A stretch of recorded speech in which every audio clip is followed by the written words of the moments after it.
नमस्कार साथियों, स्वागत है आपका the history volt with Sandeep में। साथियों, आज का हमारा विषय है राजस्थान के प्रमुख व्यक्तित्व। और आज हम कुछ अहम व्यक्तित्व के बारे में चर्चा करने वाले हैं, जिसमें हम देखेंगे कृपाल सिंह शेखावत जी के बारे में। साथ ही साथ हम गौरी देवी के बारे में थोड़ा सा जानकारी इकट्ठा करेंगे और कोमल कोठारी व पंडित झाबरमल शर्मा के बारे में जानेंगे। तो साथियों, इससे पहले की वीडियो में हमने कन्हैयालाल सेठिया जी के बारे में जाना था, और उससे पहले जो वीडियो अपलोड की गई थी उसमें हमने विजयदान देथा जी के बारे में जाना था। तो आज के प्रमुख व्यक्तित्व के साथ हम इस वीडियो की शुरुआत करते हैं। तो सबसे पहले हम लोग बात करेंगे कृपाल सिंह शेखावत जी की। कृपाल सिंह शेखावत जी की अगर बात करें तो सबसे पहले देखते हैं कि इनका जन्म। तो कृपाल सिंह शेखावत जी का जन्म होता है साथियों 1922 ईस्वी में। ठीक है, और इन 1922 ईस्वी में भी मऊ ग्राम में होता है, जो कि सीकर जिले में पड़ता है। तो कृपाल सिंह शेखावत का जन्म 1922 ईस्वी में सीकर के मऊ ग्राम में हुआ था। और सबसे अहम बात यह है साथियों कि इन्हें शिल्प गुरु के नाम से जाना जाता है। किस महान व्यक्तित्व को शिल्प गुरु के नाम से जाना जाता है? तो कृपाल सिंह शेखावत को शिल्प गुरु के नाम से जाना जाता है, जिनका जन्म 1922 ईस्वी में मऊ ग्राम सीकर में हुआ था। ठीक है, अब क्यों जाना जाता है, क्यों इन्हें शिल्प गुरु के नाम से जाना जाता है, ऐसा इन्होंने क्या किया था शिल्प के क्षेत्र में? तो साथियों, इन्होंने क्या किया, इन्होंने जो ब्लू पोट्री है उसके ऊपर चित्रांकनों के माध्यम से अपनी एक अंतर्राष्ट्रीय पहचान बनाई थी। इन्होंने ब्लू पोट्री को अंतर्राष्ट्रीय पहचान दिलवाई। साथ ही साथ इनकी जो शिल्पकारी थी ब्लू पोट्री पर, उस ब्लू पोट्री ने अपनी एक अंतर्राष्ट्रीय छवि बनाई। यानी ब्लू पोट्री के ऊपर जो भी ये चित्रकारी करते थे उसने अपनी एक इंटरनेशनल आइडेंटिटी बनाई, और उस इंटरनेशनल आइडेंटिटी के बेस पे इन्हें लोक प्रसिद्धि हासिल हुई और इन्हें शिल्प गुरु के नाम से जाना गया था। तो साथियों, तीन अहम चीज़ें अभी तक हमने कृपाल सिंह शेखावत जी के बारे में देखी। सबसे पहले हमने उनके जन्म की चर्चा की कि भाई 1922 ईस्वी में सीकर के मऊ ग्राम में इनका जन्म हुआ था, और इन्हें शिल्प गुरु के नाम से भी जाना जाता है। क्यों जाना जाता है? तो उसका कारण हमने जाना कि भाई जो ब्लू पोट्री है उसके ऊपर जो चित्रांकन थे, इन चित्रांकनों के माध्यम से कृपाल सिंह शेखावत ने अपनी एक अंतर्राष्ट्रीय पहचान बनाई थी। तो ये तीन अहम चीज़ें हम लोग पढ़ चुके हैं, और इसी के चलते 1974 ईस्वी में इन्हें भारत सरकार द्वारा पद्मश्री पुरस्कार से नवाजा गया था। तो कृपाल सिंह शेखावत जी के बारे में हमारी ये कुछ अहम जानकारी है। सबसे पहली चीज़, इनका जन्म 1922 ईस्वी में मऊ ग्राम सीकर में होता है। इन्हें शिल्प गुरु के नाम से जाना जाता है, और इन्होंने ब्लू पोट्री पर चित्रांकनों के माध्यम से अपनी एक इंटरनेशनल आइडेंटिटी बनाई थी, जिसके चलते 1974 ईस्वी में इन्हें भारत सरकार द्वारा पद्मश्री पुरस्कार से नवाजा जाता है। तो ये कुछ अहम बातें कृपाल सिंह शेखावत जी के बारे में है। इसके बाद हम बात करने वाले हैं गौरी देवी के बारे में। ठीक है, गौरी देवी के बारे में थोड़ा सा देखते हैं। तो सबसे पहली चीज़ तो ये है कि इनका जन्म कहाँ हुआ था और कब हुआ था। तो गौरी देवी का जो जन्म है ये होता है 1920 ईस्वी में, और जोधपुर में होता है। ठीक है, तो जोधपुर में 1920 ईस्वी में गौरी देवी का जन्म होता है। अब ये क्यों इतने प्रमुख व्यक्तित्व हैं राजस्थान में? तो भाई साहब, ये इसलिए प्रमुख व्यक्तित्व हैं क्योंकि इन्होंने मांड गायन शैली के माध्यम से, या मांड गायन शैली को देश विदेश में ख्याति दिलवाने का काम किया था। तो ये कौन है? तो ये हो गई एक लोक गायिका। गौरी देवी कौन हो गई? तो गौरी देवी हो गई एक लोक गायिका। और इन्होंने क्या किया था? तो इन्होंने मांड गायन शैली को देश विदेशों में एक ख्याति, एक पहचान दिलवाने में अहम भूमिका निभाई थी। और इनका जन्म हुआ था 1920 ईस्वी में जोधपुर में। कहा जाता है साथियों कि संगीत गौरी देवी जी को विरासत में मिला था। ठीक है, कैसे? कि इनके जो माता पिता थे वो दोनों ही बीकानेर दरबार की संगीत प्रतिभाओं के रूप में जाने जाते थे। यानी बीकानेर दरबार में ही इनके माताजी और पिताजी जो संगीत के क्षेत्र हैं उससे जुड़े हुए थे, और उस दरबार में उनका अहम स्थान था। तो इसी आधार पे कहा गया कि भाई गौरी देवी जी को संगीत विरासत में मिला था अपने माता पिता से, और इनके माता पिता बीकानेर के दरबार में दरबार की जो संगीत प्रतिभाएं थी, यानी संगीत से जुड़े हुए जितने व्यक्ति थे उन व्यक्तियों में गौरी देवी के माता पिता भी शामिल थे। साथियों, मॉस्को में मॉस्को में भारत महोत्सव का आयोजन किया जाता है। ठीक है, मॉस्को में भारत महोत्सव का आयोजन किया जाता है और इस भारत महोत्सव में गौरी देवी ने मांड गायकी से श्रोताओं को सम्मोहित किया और अपने प्रदेश का नाम रोशन किया था। तो ये कुछ जानकारी गौरी देवी के बारे में है कि भाई इनका जन्म 1920 ईस्वी में जोधपुर में हुआ था और ये एक लोक गायिका थी। भाई किस लोक गायन शैली से जुड़ी हुई थी, तो मांड गायन शैली को इन्होंने एक अंतर्राष्ट्रीय पहचान दिलवाई थी। और कैसे दिलवाई, तो मॉस्को में भारत महोत्सव का आयोजन किया गया था और उस भारत महोत्सव में इन्होंने अपनी गायन शैली से, अपनी मांड गायकी से जो श्रोता थे उनको सम्मोहित किया और अपने प्रदेश का नाम रोशन किया था। इनके माता पिता से संगीत इनको विरासत में मिला था और इनके माता पिता बीकानेर के दरबार में संगीत प्रतिभाओं में शामिल थे। तो साथियों, ये दो अहम व्यक्तित्व हैं जिनकी अभी तक हमने चर्चा की। एक बार हम इनकी क्विक रिवीजन करते हैं। सबसे पहले कृपाल सिंह शेखावत की अगर हम बात करें तो इनका जन्म होता है सीकर के मऊ ग्राम में 1922 ईस्वी में। इनको शिल्प गुरु के नाम से जाना जाता है और इन्होंने ब्लू पोट्री को एक अंतर्राष्ट्रीय पहचान दिलवाई। ब्लू पोट्री पर चित्रांकनों के माध्यम से इन्होंने अपनी अंतर्राष्ट्रीय ख्याति और अपनी अंतर्राष्ट्रीय पहचान बनाई और जिसके चलते 1974 ईस्वी में इन्हें भारत सरकार द्वारा पद्मश्री पुरस्कार से सम्मानित किया गया था।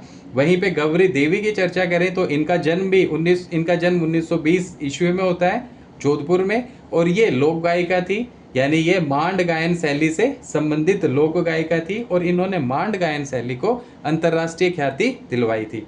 मॉस्को में आयोजन होता है साथियों भारत महोत्सव का और उसमें अपनी मांड गायन शैली से गौरी देवी ने अपने श्रोताओं को सम्मोहित किया और अपने प्रदेश का नाम रोशन किया था। संगीत इनको विरासत में मिला था क्योंकि इनके माता पिता बीकानेर के दरबार में संगीत प्रतिभाओं में शामिल थे। तो ये दो अहम व्यक्तित्व हैं जिनके बारे में अभी हमने जाना। इसके बाद देखते हैं साथियों हम लोग कोमल कोठारी के बारे में। अब ये जो कोमल कोठारी हैं, ठीक है, सबसे पहले देखा जाएगा इनके जन्म के बारे में। तो साथियों इनका जन्म होता है 4 मार्च 1929 ईस्वी को। कहाँ पे हुआ, तो चित्तौड़गढ़ में होता है। चित्तौड़गढ़ में एक कस्बा है, एक छोटा सा शहर है, उसका नाम है कपासन। तो कपासन में 4 मार्च 1929 ईस्वी को किसका जन्म होता है, तो 4 मार्च 1929 ईस्वी को कपासन में जन्म होता है कोमल कोठारी जी का। ठीक है, कपासन कहाँ पड़ता है साथियों, तो कपासन पड़ता है चित्तौड़गढ़ जिले में। ठीक, अब ये प्रमुख व्यक्तित्व के तौर पे जाने जाते हैं। तो क्या इनका अहम योगदान था, तो इन्होंने रूपायन संस्था की स्थापना की थी। तो साथियों एक सवाल तो यही बनता है, रूपायन संस्था की स्थापना किसने की थी, तो रूपायन संस्था की स्थापना की थी कोमल कोठारी ने। इस संस्था की स्थापना कब की थी, तो इस संस्था की स्थापना की गई थी 1960 ईस्वी में। ठीक है, 1960 ईस्वी में रूपायन संस्था की स्थापना की थी कोमल कोठारी ने, जिनका जन्म होता है 4 मार्च 1929 ईस्वी को। कहाँ पे, कपासन चित्तौड़गढ़ में। ठीक है, अब एक और सवाल उठता है कि ये रूपायन संस्था की स्थापना करने वाले तो कोमल कोठारी थे, लेकिन ये संस्था की स्थापना किस जगह हुई, किस क्षेत्र में हुई, तो रूपायन संस्था की स्थापना की गई थी जोधपुर में। और पर्टिकुलरली अगर हम बात करें कि भी जोधपुर में भी कहाँ इसकी स्थापना हुई, तो रूपायन संस्था की स्थापना जोधपुर के बोरुंदा कस्बे में हुई थी। ठीक है, तो यहाँ से हमारे 2-3 छोटे सवाल तैयार हो जाते हैं। पहला, रूपायन संस्था की स्थापना किसने की, रूपायन संस्था की स्थापना कोमल कोठारी जी ने की। कब की गई थी, 1960 ईस्वी में की गई थी। कहाँ की गई थी, तो जोधपुर में की गई थी। जोधपुर में भी कहाँ की गई थी, तो जोधपुर के बोरुंदा कस्बे में स्थापना की गई थी कोमल इसकी रूपायन संस्था की। और स्थापना करने वाले कौन थे, तो स्थापना करने वाले थे कोमल कोठारी। कहा जाता है साथियों इन्होंने अपना संपूर्ण जीवन ही जो लोक संस्कृति है, इस लोक संस्कृति को बढ़ावा देने में, इसके प्रचार प्रसार में और इसको संरक्षण प्रदान करने में ही अपना संपूर्ण जीवन लगा दिया था। तो ये इतने महान व्यक्तित्व रहे हैं राजस्थान के। ठीक है, तो राजस्थान की पावन धरा एक तरीके से महान व्यक्तित्वों से भरी पड़ी है। तो आज के हमारे तीसरे महान व्यक्तित्व कौन थे, कोमल कोठारी। ठीक है, अब हम बात करते हैं पंडित झाबरमल शर्मा जी के बारे में। पंडित झाबरमल शर्मा जी के बारे में देखते हुए हम सबसे पहले वही देखेंगे कि इनका जन्म कहाँ हुआ था और कब हुआ था। तो साथियों इनका जन्म होता है 1880 ईस्वी में। ठीक है, पंडित झाबरमल शर्मा का जन्म कब होता है, तो पंडित झाबरमल शर्मा का जन्म होता है 1880 ईस्वी में। और कहाँ होता है, तो जसरापुर में इनका जन्म होता है। ठीक है, क्यों ये इतने अहम व्यक्तित्व रहे हैं, क्या खासियत थी, क्या योगदान था, तो साथियों पंडित झाबरमल शर्मा को पत्रकारिता के भीष्म पितामह के रूप में जाना जाता है। तो इस एक लाइन से पता चल जाता है how Pandit Jhabarmal Sharma is important और the main personality of Rajasthan, कि क्यों पंडित झाबरमल शर्मा जो है वो राजस्थान के प्रमुख व्यक्तित्व के तौर पे जाने जाते हैं, क्योंकि भाई साहब पत्रकारिता के भीष्म पितामह कहा जाता है किसे, पंडित झाबरमल शर्मा को। ठीक है, कहाँ जन्म होता है, जसरापुर में। कब होता है, 1880 ईस्वी में। ठीक है साथियों, अब इतने बड़े व्यक्ति को जिन्हें पत्रकारिता का भीष्म पितामह कहा जाता है, तो कहीं ना कहीं इन्होंने अपना भी कोई गुरु बनाया होगा, किसी से इन्होंने भी शिक्षा ली होगी पत्रकारिता की। तो उस महान व्यक्तित्व का नाम है साथियों पंडित दुर्गा प्रसाद मिश्र। पंडित दुर्गा प्रसाद मिश्र से इन्होंने शिक्षा ली थी हिंदी पत्रकारिता की और संपादन की। ठीक है, किसने, पंडित झाबरमल शर्मा ने। किससे शिक्षा ली थी, पंडित दुर्गा प्रसाद मिश्र से शिक्षा ली थी। किस चीज़ की, हिंदी पत्रकारिता और संपादन की शिक्षा पंडित झाबरमल शर्मा को पंडित दुर्गा प्रसाद मिश्र ने दी थी। और कहा जाता है साथियों कि पंडित झाबरमल शर्मा ने अनेक पुस्तकों का, ठीक है, संपादन किया था, जैसे सीकर का इतिहास, खेतड़ी का इतिहास, खेतड़ी नरेश और विवेकानंद, ठीक है, श्री अरविंद चरित, गीता रहस्य सार, आत्मविज्ञान शिक्षा, तिलक गाथा, भारतीय गोधन। तो ये बहुत सारी जो पुस्तकें हैं इनका संपादन करने वाले कौन थे, तो इनका संपादन करने वाले थे साथियों पंडित झाबरमल शर्मा, और इसीलिए इन्हें कहा जाता है पत्रकारिता का भीष्म पितामह। ठीक है, और ये शिक्षा इनको मिलती है पंडित दुर्गा प्रसाद मिश्र से, जिन्होंने झाबरमल शर्मा जी को हिंदी पत्रकारिता और संपादन की शिक्षा दी थी। तो साथियों ये कुछ अहम जानकारी थी पंडित झाबरमल शर्मा के बारे में। तो एक बार हम रिवीजन कर लेते हैं, क्विक्स रिवीजन। कोमल कोठारी की अगर बात करें तो इनका जन्म होता है 4 मार्च 1929 ईस्वी में। कहाँ पे जन्म होता है, चित्तौड़गढ़ कपासन में। क्यों ये अहम व्यक्तित्व हैं, क्योंकि इन्होंने रूपायन संस्थान की स्थापना की थी। और ये जो रूपायन संस्था है इसकी स्थापना कहाँ हुई थी, तो इसकी स्थापना हुई थी जोधपुर जिले के बोरुंदा कस्बे में। और कोमल कोठारी साहब ने अपना पूरा जीवन, अपना संपूर्ण जीवन लोक संस्कृति के उन्नयन में ही लगा दिया था। इसके बाद देखें पंडित झाबरमल शर्मा, तो पत्रकारिता का भीष्म पितामह इन्हें कहा जाता है। इनका जन्म 1880 ईस्वी में जसरापुर में हुआ था, और पंडित दुर्गा प्रसाद मिश्र से इन्हें हिंदी पत्रकारिता और संपादन की शिक्षा मिली थी, और इन्होंने बहुत सारी पुस्तकों का संपादन किया था। तो आज के ये हमारे 4 व्यक्तित्व थे, जिसमें हमने कृपाल सिंह शेखावत जी के बारे में पढ़ा, गौरी देवी के बारे में पढ़ा, कोमल कोठारी जी के बारे में पढ़ा, और पंडित झाबरमल शर्मा जी के बारे में पढ़ा। तो आशा करता हूँ ये सारी की सारी जानकारी आपको समझ आई होगी, और मैंने सरल वे में समझाने की कोशिश की है। अगर आपको ये जानकारी समझ आई है, अच्छी लगी है, तो आप अपने दूसरे साथियों के साथ भी इस इन्फॉर्मेशन को शेयर कर सकते हैं। हमारे चैनल का नाम है the history world with Sandeep.